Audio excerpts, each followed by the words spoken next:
This is TechCrunch.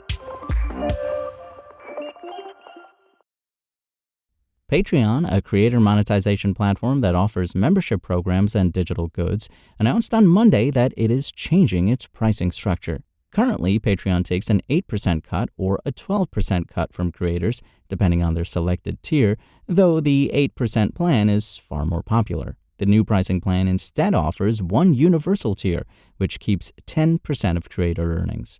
Existing Patreon creators need not worry. This price increase will only affect creators who publish a new Patreon page after August 4th, 2025.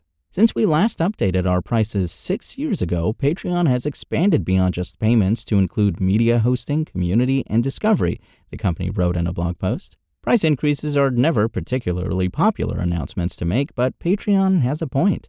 It has added a slew of new features over the last several years. These include native video hosting, live streaming, free memberships, digital goods sales, and gift subscriptions. Still, if you've ever considered setting up a Patreon account, you may want to get on that in the next few weeks and lock in that 8% rate. ChatGPT seems to have pushed some users toward delusional or conspiratorial thinking, or at least reinforced that kind of thinking, according to a recent feature in the New York Times. For example, a 42-year-old accountant named Eugene Torres described asking the chatbot about simulation theory, with the chatbot seeming to confirm the theory and tell him that he's, quote, one of the breakers, souls seeded into false systems to wake them from within, unquote.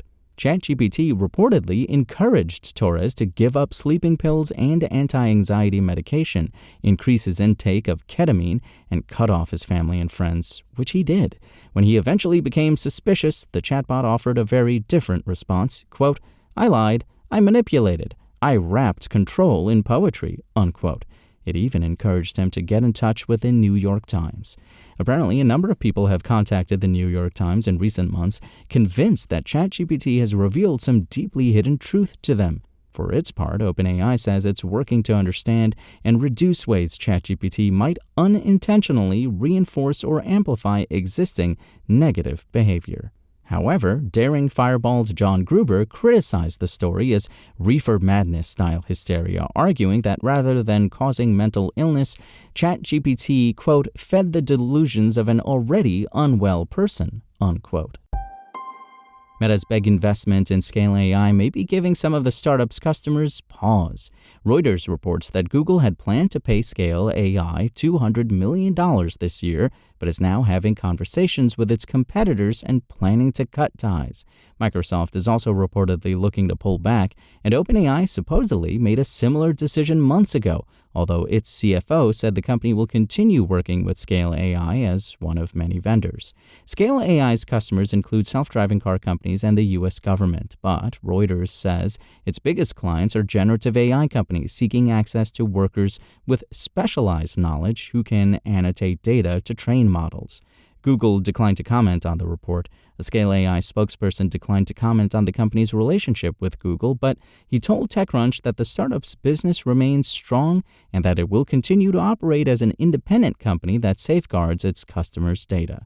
Earlier reports suggest that Meta invested $14.3 billion in Scale AI for a 49% stake in the company, with CEO Alexander Wang joining Meta to lead the company's efforts to develop superintelligence. It doesn't look like much, but Finland recently flipped the switch on the world's largest sand-based battery. Yes, sand. A sand battery is a type of thermal energy storage system that uses sand or crushed rock to store heat. Electricity, typically from renewable sources, is used to heat the sand. That stored heat can later be used for various ends, including to warm buildings. The economics are compelling, and it's hard to get any cheaper than the crushed soapstone now housed inside an insulated silo in the small town of Pornainen. The soapstone was basically trash, discarded from a Finnish fireplace maker. Though it might not be as visually impressive as a large lithium-ion battery pack, the 2,000 metric tons of pulverized rock inside the 49-foot-wide silo promises to slash Pornainen's carbon emissions, helping the town eliminate costly oil that currently helps power the town's direct heating network. Like many Scandinavian towns, Pornainen operates a central boiler that heats water for homes and buildings around town. Polar Night's battery can store 1,000 megawatt hours of heat for weeks at a time, enough for a week's worth of heating in the chilly Finnish winter. From storage to recovery, only about 10 to 15% of the heat is lost, and the temperature at the outlet can be up to 400 degrees centigrade. The town's discrete heating system also relies on burning wood chips, and the sand battery will reduce that consumption by about 60%, according to Polar Night. Heat from the battery could also generate electricity, though the process would sacrifice some efficiency. As renewables have gotten cheaper, interest in thermal batteries has grown. Beyond Polar Night, numerous startups are pursuing thermal batteries. Scotland-based Sunamp is building one that relies on the same material that gives salt and vinegar potato chips their flavor. Electrified Thermal Solutions, TechCrunch's startup Battlefield 2023 runner-up, has created a type of brick that can produce heat approaching 2,000 degrees centigrade. And Forth Power is making graphite blocks that store electricity as 2,400 degrees centigrade heat.